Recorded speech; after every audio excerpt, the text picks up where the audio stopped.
Match Pradier pour Montferrand et Savy pour Grenoble.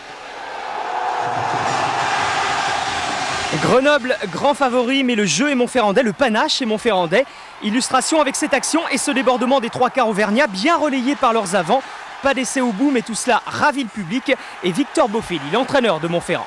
Chaque fois qu'on peut le faire, c'est donner vraiment du rythme à la rencontre, jouer très vite pour déplacer le gros paquet d'avant grenoblois. Bon, et puis c'est notre jeu, c'est notre ambition. À nous de continuer, de rester concentrés, c'est bien.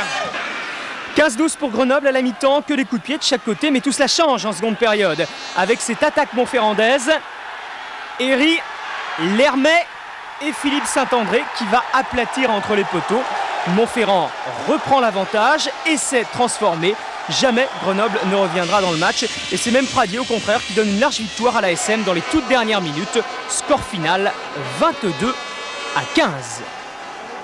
Les supporters, vêtus et grimés aux couleurs de leur club, chantent pour donner du cœur à leur équipe.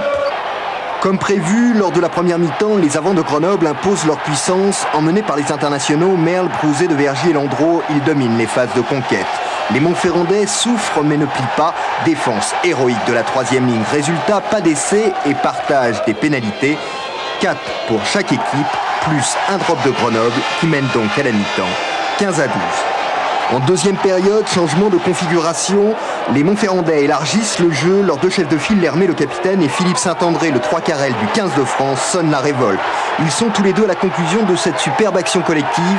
Philippe Saint-André inscrit l'essai de la victoire. Montferrand l'emporte 22-15 et se qualifie pour la finale du championnat. Un immense bonheur pour le nouveau capitaine de l'équipe de France. Et c'est vrai que c'était vraiment un rêve de joueur d'aller au Parc des Princes avec mon club. Et là, je crois que c'est chose faite. Maintenant, il reste 80 minutes parce que le plus beau, c'est aussi de toucher le bouclard, le bouclier de Brennus. 16 ans après sa défaite au Parc des Princes face à Béziers, l'AS Montferrand participera donc à la finale. Une très belle récompense pour cette équipe humble, sympathique, à l'image de son capitaine, Jean-Marc Lermet. On a pris son pied en première période.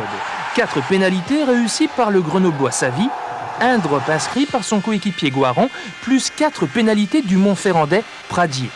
À la pause, Grenoble mène 15-12, un spectacle pas vraiment passionnant, pas de quoi se friser les moustaches.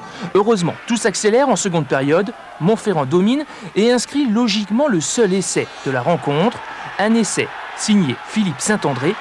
Montferrand bat Grenoble 22-15 et affrontera Toulouse en finale du championnat de France samedi au Parc des Princes.